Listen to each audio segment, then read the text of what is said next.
Inside Africa, in association with Zenith Bank.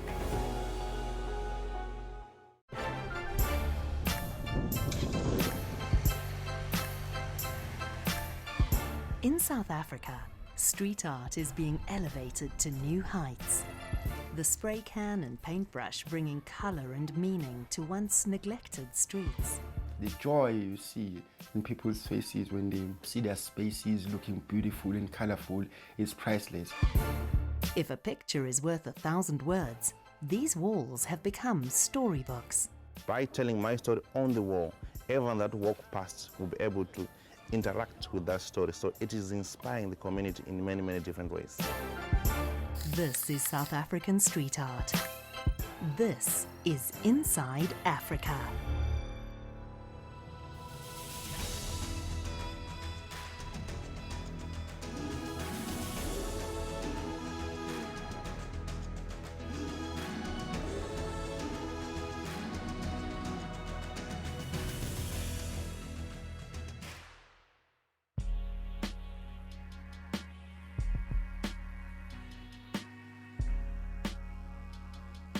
This skateboard park near Cape Town is an ideal place to paint a picture.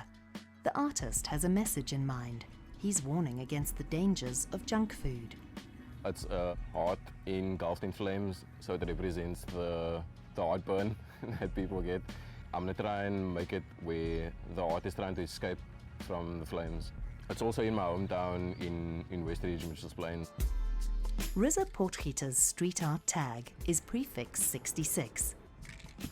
The fix part of his name stands for the solutions he advocates. In this instance, a better diet to fix a damaged heart.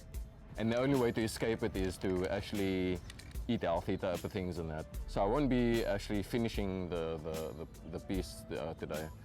It's more of just like the first phase of what it's about. Kind of the same with global climate change, where I just started like with the bad side of the things and then the solutions to it. Riza grew up painting and tagging illegally in public spaces, often at night, dodging gangsters and the police. But street art has now become an accepted way for him to engage with his community.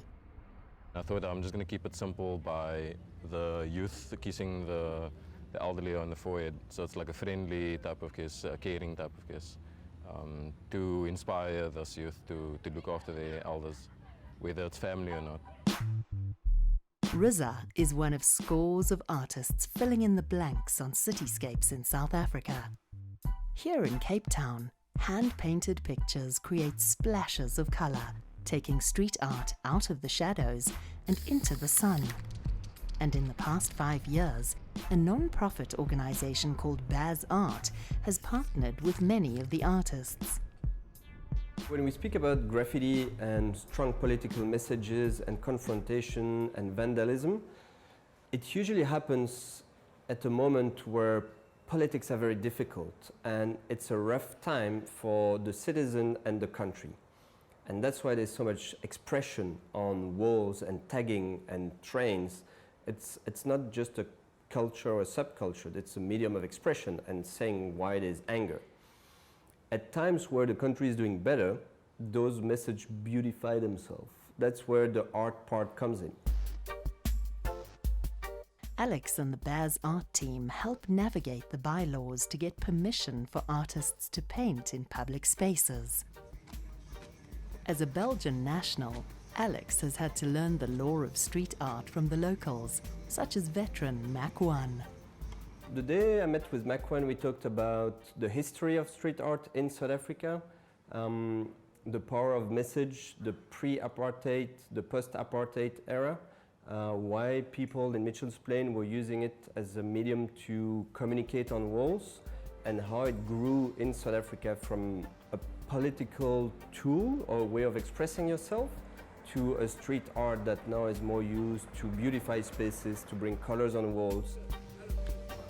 Mac1 remembers how difficult it was initially to operate as an artist when street art was illegal and spray paint difficult to come by. It took me a few months to save up for one spray can And at that time, the cost of a spray can was about R4.99, R4.95, bit cheaper, R3 something. R3 was still like R1,000,000 to you, man. The suburb of Salt River has been a popular location for street artists for decades. This is where Baz-Art was started. So Salt River is a mix of old textile industry, so big warehouse, big walls, but that textile industry died about 30 years ago. So those warehouses were left empty, destroyed with time, and on the side of it there's a small residential area which were all the people working for the textile industry. Tour guide Juma Mkwela has been giving tours here for years, watching the walls slowly transform the suburban space. This resident asked that the pictures painted on his house represent the history of his community. It's a very important part of my life or of my journey because people really need to understand the history. But some kids from this community, they don't know where their history is coming from. So this house is going to be a symbol, or it's going to be used to not only for this family, but for the whole of the community to just come and read and get connected with the history. Juma wanted to share his city experience in the township where he lives. So he's set up the story room in Khayelitsha. So we paint to inspire the communities in many, many different ways. So that's why we're creating a lot of different art in these communities, to tell stories, to inspire, to educate, and also to make the places look beautiful. As you can see where we are now, it is beautiful. In the story room is a tiny art gallery. This is my sister's daughter. She's 7 months old. This picture inspired me to paint it here. Juma and Manzini invite tourists to paint alongside locals. They say the art helps break down cultural and social barriers. And wherever Juma goes, he plants gardens with his guests. So when they arrive, we buy paint, we buy seedlings, we buy compost, so tourists will have an opportunity to paint together with the locals. There is always a way when you travel, you want to meet locals, but how do you meet locals? So I'm using art as a platform for the tourists and the locals to engage together. So they meet together in painting the murals and also in creating home gardens, as you can see from the background. Meanwhile, Baz-Art is reaching out beyond Cape Town. The city of Johannesburg is a dynamic location for street artists. Artists say there's less red tape to battle with there and loads of energy. The spray paint is what got me to commit because the medium in itself, it's so quick drying, so I can work so super quick with it. Next up, how a shy artist found the confidence to bring color to the people.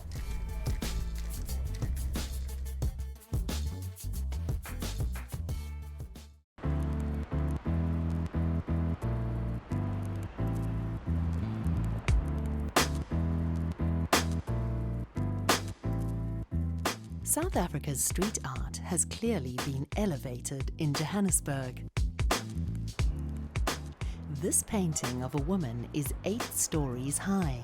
The artist called it the end of generational slavery. Every visual element has a message, from the Kalashnikov gun to the babe in arms. And the mom is black and white, meaning she's coming from the past and she's moving to a certain way and she's fighting for the kid to have a brighter future. That's why the kid is in color. Bongani Mhlati, also known as D-Bongs, is a self-taught artist. For a long time, he hid his drawings from the world. But once he discovered the power of spray paint, he came out of his shell.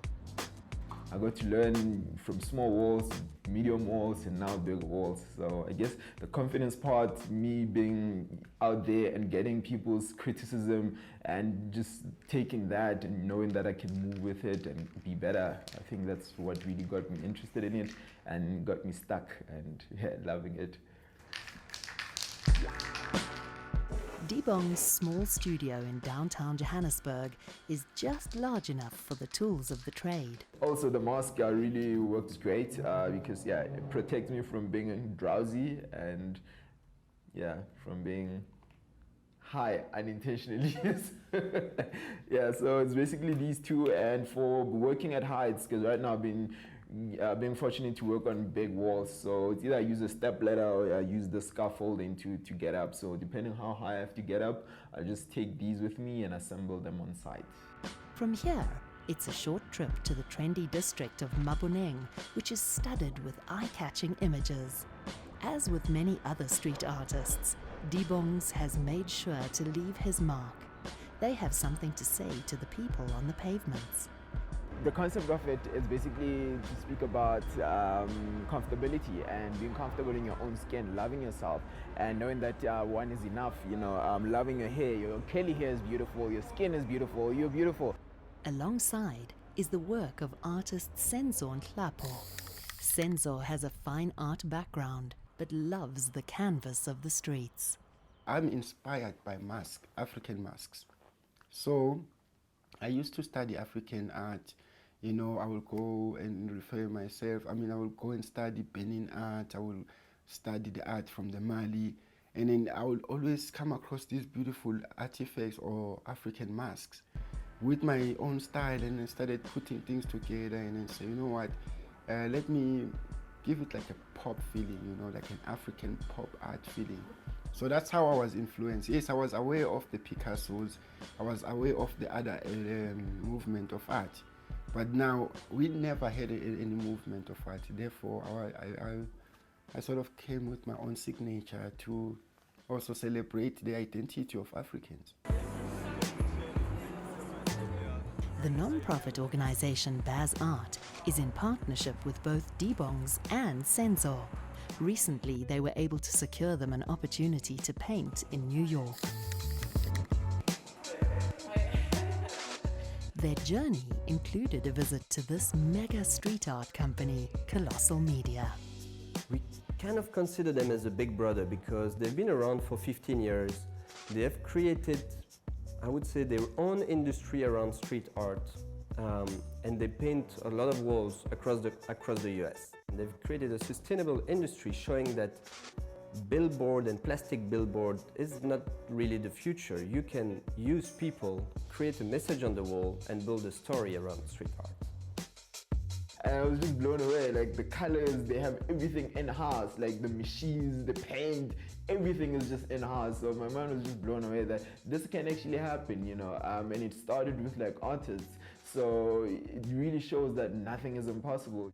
It was like, oh, this is my dream come true. This is a sort of a setup that I would want to see myself in the next 10 years or in the future. Back home in Soweto near Johannesburg, Senzo is a local hero. He's become a pioneer in an environment where there is little funding for artists. We were exposed to this industry properly, like after Mandela was free. So we are still young in this game, but we are growing. I think with good support and a lot of money, yes, we can reach that. And this is what you want to do. Let's say you are creating a flower, you want to create that center of the flower, and then, you know. In the absence of funding, Senzo often volunteers to teach children what comes to him so naturally. Try. Sit clear. Yes. Go closer to the wall. My street art for Soweto means a conversation, and also it has to do with education. Yeah, use other colors so that you can have a feeling. Yes, girl. Yes, girl. Educating people about art, because remember, we're not exposed to art. You only go and see the exhibitions in the suburbs where it's in town, so nobody really knew what we were doing. So now, for me to do street art is to also share my passion and my talent with the Sowetans. In Johannesburg, artists have a great deal of freedom to paint where it suits them. Johannesburg, there's no rules. As long as the owner has said yes, you can go paint the wall. You can put whatever you want on that wall. It might be erased, it might stay there. So it's a bit lawless, but what you have to think at the end is that it's just paint. We're just painting a wall. If it creates a trouble, we can always paint it back. And for me, that's the beauty about street art. In Cape Town, getting permission to paint is not always easy. But that's not stopping artists, both local and international, from pursuing their passion. Here we had a 14th platform scaffolding, which is so huge, tiring to walk from the platform to platform, but the most challenging is actually to see the entire picture. Ahead, taking street art to the sky, the Ukrainian lighthouse towering over one of South Africa's cities.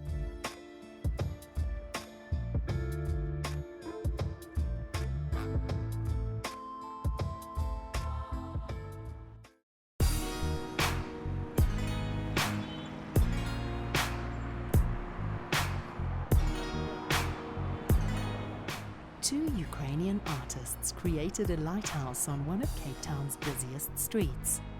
Tatiana Hurd is still surprised that they pulled it off. No doubt that we did it under the miracle, because we were half blind. We did most of the job freehand, using just rope and masking tape, and so all the shapes were done mostly freehand, without sketch.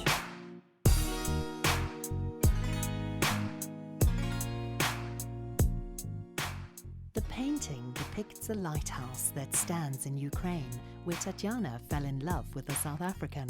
She followed her heart to a remote fishing town here along the coast.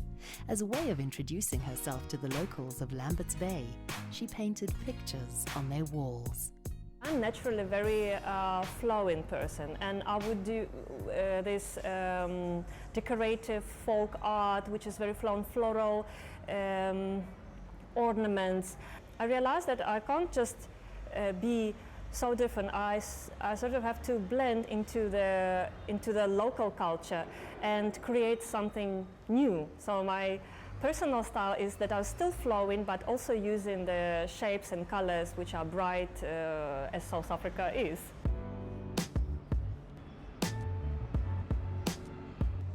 Tatiana is painting seabirds called gannets at a shopping centre. It's a commission facilitated by the organisation Baz-Art. Alex Tillmans checks in to see Tatiana's progress. Yes, it's always windy on the Bird Islands. You see, they're all like moving into the house, into different directions. Yes. Alex's organisation matches street artists to clients who are looking for ways to rejuvenate their space. Baz-Art helps the artist negotiate content, style, and fees. By creating that demand, that's where we can find work for artists, and that's where in different cities around South Africa we can do those artworks, marketing campaigns, or sometimes CSI projects, or social responsibility projects. If we have 80 artists all around South Africa, big cities mainly, but also small towns, we can always paint a creche, paint a school, paint a hospital, anywhere, with one of the artists that participated to Baz-Art.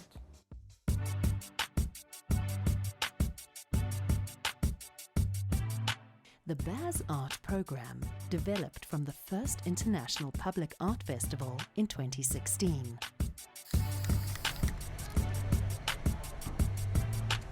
A 100 murals have been produced here in 5 years. So we welcome international and local artists. We keep a half-half mix. It's for the public, so it needs to please the public, it needs to be positive and empowering. It is an art festival, so we invite all types of artists without distinction. So it can be a street artist, a calligraphist, an illustrator, a fine art artist. And it's a festival because we still like to have fun.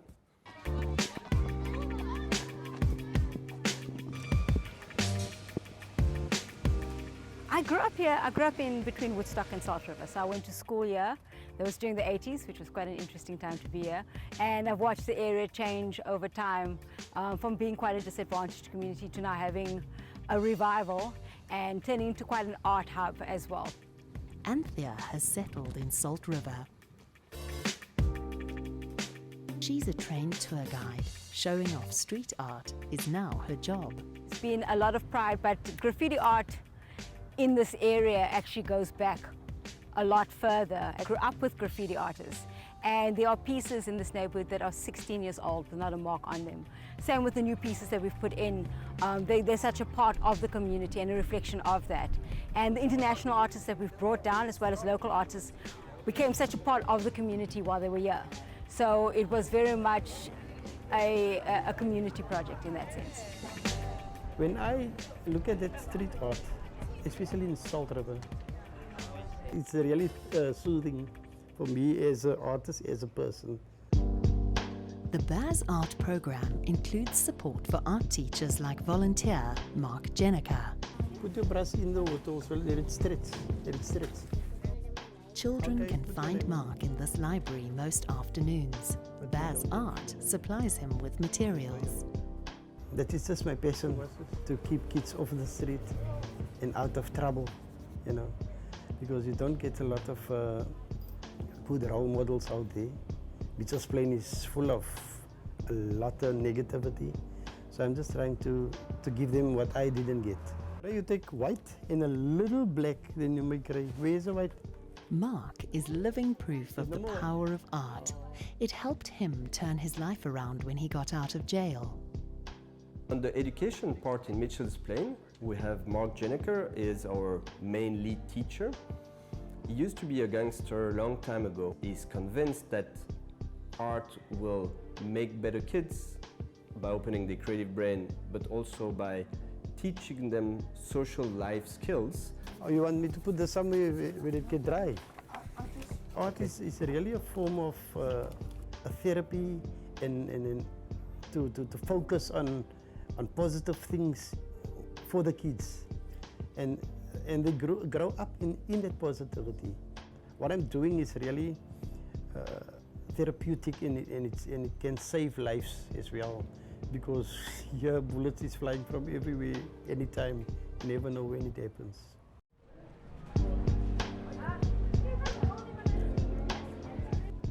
This year, the festival has also renovated a neglected plot. Now a garden for children. It's a place for them to bring their creativity and be embraced by colour. I now know what color has done to me. Like every time I'm in a bright space, I now know how my mood changes. So I can imagine like the people who are not in good spaces, if they were surrounded by just so much color, they'd act differently, they'd react differently, they'd treat people better.